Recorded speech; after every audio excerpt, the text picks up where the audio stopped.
सकते हैं ये निशान माइक्रा का एसी बॉक्स। आप इसकी कूलिंग कोयल देख सकते हैं किस प्रकार चौक है, देख सकते हैं आप फिल्टर की हालत देख सकते हैं।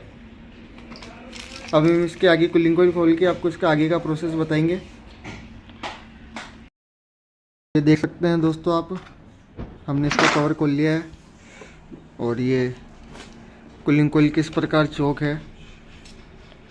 कस्टमर ने कभी इसका एसी फिल्टर भी साफ़ नहीं किया है। ये देख लिया आप, एसी फिल्टर की हालत देखिए कैसी हो रही है।